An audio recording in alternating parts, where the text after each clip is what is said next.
ಬೇಕಾದ್ರೂ ಇಡೀ ಸಮಾಜವನ್ನು ಬದಲಾಯಿಸ್ತಾರೆ ಅನ್ನುವಂಥ ಧೀಮಂತ ವ್ಯಕ್ತಿ ರವಿ ಬೆಳಗೆರೆ ಆಗಿದ್ರು. ಗಣಿನಾಡಿನಿಂದ ಬಂದು ಅಕ್ಷರ ಗಣಿ ಆದರೂ ರವಿ ಬೆಳಗೆರೆ. ಗಣಿನಾಡು ಬಳ್ಳಾರಿಯಿಂದ ಬಂದು ಅಕ್ಷರ ಗಣಿ ಆದರು ನಮ್ಮ ರವಿ ಬೆಳಗೆರೆ. ಎಷ್ಟು ಬಡತನ ಅವರಿಗೆ. ಅವ್ರು ಹೇಳ್ತಾರೆ, ಯಾಕೆ ನೀವು 2ನೇ ಮದುವೆ ಆದ್ರಿ ಅಂತ ಕೇಳ್ತಾರೆ ಒಬ್ರು.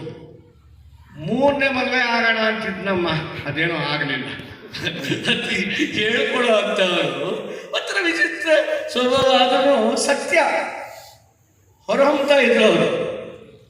ಆಮೇಲೆ ಪ್ರಶ್ನೆ, ರವಿ ಬೆಳಗೆರೆ ಅವರೇ, ನಿಮಗೆ ಹಣ, ಹೆಸರು, ಕೀರ್ತಿ ಎಲ್ಲ ಬಂದಿದೆ,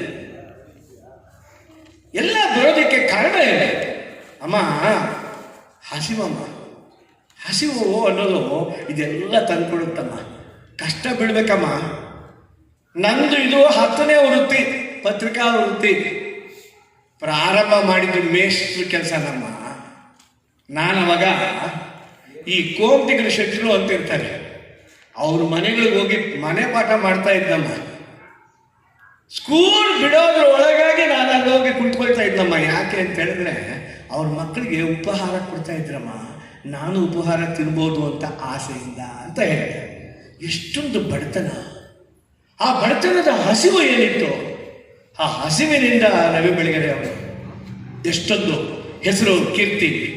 ಪ್ರಾರ್ಥನಾ ಶಾಲೆಯಲ್ಲಿ ಜಾತಿ ಇಲ್ಲ, ತಂದೆ ಹೆಸರು ಇದೆ ಶಾಲೆಗಳಲ್ಲಿ, ತಾಯಿ ಹೆಸರು ಇರುತ್ತೆ, ಏನ್ ಕೆಲಸ ಮಾಡ್ತಾರೆ ಅಷ್ಟೇ. ಜಾತಿ ಕಟ್ಕೊಂಡು ನನಗೇನ್ರಿ ಆಗ್ಬೇಕು ಅಂತ ಹೇಳ್ತಾ ಇದ್ರು.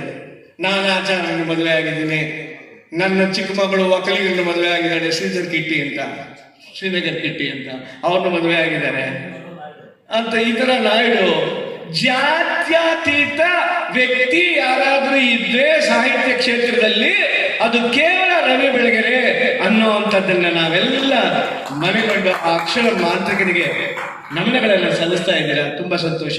ವಂದನೆಗಳು.